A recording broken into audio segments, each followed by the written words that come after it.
నా పేరు చూకుల దుర్గాప్రసాద్ శాస్త్రి, బాపట్ల జిల్లా, బాపట్ల.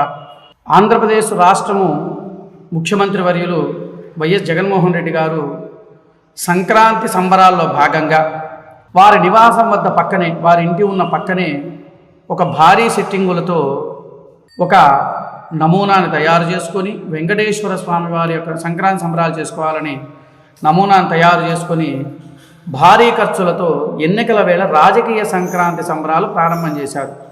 దానికి మీకు ప్రధానంగా చూపిస్తున్నాను, చూడండి. ఇదిగో తిరుమల తిరుపతి దేవస్థానం సెట్టింగ్ రూపంలో వేసుకున్న నమూనా. ఓకేనా? చూడండి, బాగా స్పష్టతగా చూడండి సార్. ఇదిగో మీకు క్లారిటీగా కనపడింది కదా.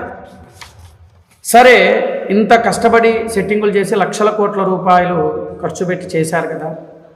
ఏ రోజైనా తిరుమల తిరుపతి దేవస్థానానికి ధర్మపత్ని సమేతంగా వైఎస్ జగన్మోహన్ రెడ్డి గారు ఎప్పుడైనా వెళ్ళారా? ఎప్పుడూ కూడా వెళ్ళాల. నాకు తెలిసినంతవరకు ఈ 4 సంవత్సరాల 9 నెలల్లో ధర్మపత్ని సమేతంగా ఎప్పుడైనా గుడికి వెళ్ళారా? వెళ్ళలా. పోనీ ఇంత లక్షల ఖర్చు పెట్టి ఇంటి దగ్గర నమూనా చేసినప్పుడు కనీసం స్వామివారి యొక్క ప్రసాదాన్ని కూడా తీసుకోలేని పరిస్థితుల్లో ఉన్నారనంటే దానికి మరి ఏం చెప్పాలి? దాని యొక్క వీడియోను కూడా మీకు నేను చూపిస్తాను, దాన్ని మీరు చూడండి. అప్పుడు రాష్ట్ర ప్రజలారా మీరు ఆలోచించండి. ఇలాంటి కనీసం షడగోపురం అంటే స్వామివారి పాదుకులు శిరస్సును కూడా పెట్టుకోవడానికి కుంకుమ కూడా పెట్టుకోలేని పరిస్థితి. మరి లక్షల కోట్లు వెచ్చించి ఇంత నమూనా చేయాల్సిన అవసరం ఏంటి? రూపాయి జీతం తీసుకొని ముఖ్యమంత్రి వర్యులు మరి ఈ లక్షల కోట్లు ఎక్కడి నుంచి ఖర్చు పెట్టారు? ఈ కోట్ల రూపాయలు ఎక్కడ ఖర్చు పెట్టారు? మరి దీనికి ఏం చెప్తారు? ఇదిగోండి దాని యొక్క పూర్తి ఇదిగో చూడండి, పేపర్ కూడా చూడండి, మీ పేపర్ కటింగ్ కూడా చూపిస్తుంది. దీని యొక్క సారాంశం కూడా మీకు చెప్తాను, వినండి.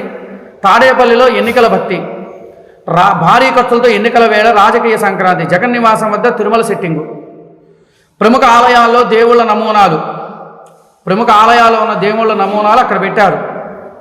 హిందూ గుళ్ళకి ఎప్పుడు ఏ రోజు కూడా భారతిరెడ్డి గారు ఎప్పుడు వెళ్ళాల, ఆ సంగతి అందరికీ తెలిసిన విషయమే. తిరుమల బ్రహ్మోత్సవాలకు జగన్మోహన్ రెడ్డి గారు ఒంటరిగానే వెళ్ళాడు తప్ప ధర్మపత్ని సమేతంగా ఎప్పుడూ వెళ్ళిన దాఖలాలు ఎక్కడా మనం చూడలేదు. మనం ఏదైనా సరే, మనం ఏదైనా ఒక దేవాలయాలకు వెళ్ళినా, ఏదైనా కార్యక్రమం చేసుకోవాలన్నా కూడా ధర్మపత్ని కూర్చుంటుంది పక్కన, అంటే భార్య కూర్చుంటుంది. మన సంకల్పం హిందూ యొక్క ఆచార ప్రకారం ఏదైనా పూజ చేసేటప్పుడు మమ ధర్మపత్ని సమేతస్య, అయ్యా నేను నా ధర్మపత్నితో కూర్చొని కార్యక్రమాన్ని నిర్వహిస్తున్నాము అని.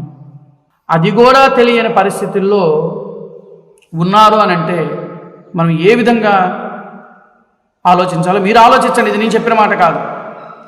సరే, ఇంత ఖర్చు పెట్టారు, బాగానే ఉంది. స్వామివారి యొక్క తీర్థ ప్రసాదాలు కూడా స్వీకరించలేనప్పుడు ఈ లక్షల కోట్ల రూపాయలు ఎందుకు వెచ్చించాల్సిన అవసరం ఏంటి?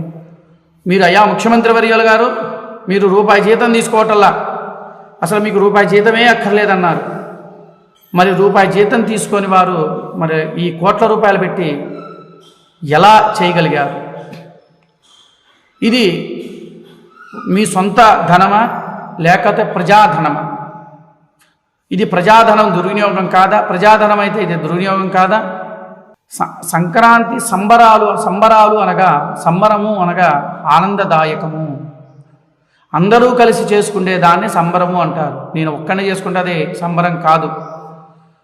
రాష్ట్ర ప్రజలారా మీరు ఒక్కసారి ఆలోచించండి, నేను చెప్పింది అవునా కాదా?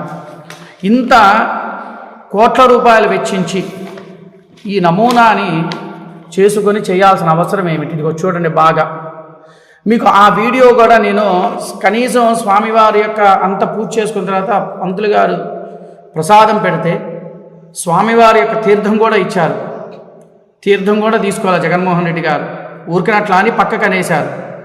వారి యొక్క ధర్మపత్ని భారతిరెడ్డి గారు ప్రసాదం పెడితే ఆ యొక్క సెక్యూరిటీ వచ్చి పేపర్ కూడా ఇస్తే ఆ పేపర్లో పెట్టి తుడి చేసుకున్నారు. ఇదా హిందువుల యొక్క? అయ్యా మోడీ గారు, మీరా ఇలాంటి వాళ్ళని ప్రోత్సహిస్తుంది? మీరు ఒక్కసారి ఆలోచించండి. ఆ వీడియో మీకు చూపిస్తానండి రాష్ట్ర ప్రజలారా, మీరు చూడండి. చూసిన తర్వాత మీ అభిప్రాయాన్ని, ఇది ఎంతవరకు కరెక్టు అనేది రాష్ట్ర ప్రజలు మీరు ఆలోచించాలి. నమస్కారం. సర్వే జనా సుఖినో భవంతు, లోకా సమస్తా సుఖినో భవంతు. ఆ వీడియో కూడా మీకు ప్లే చేస్తాను, ఖచ్చితంగా మీరు చూడాలని నేను కోరుకుంటున్నాను.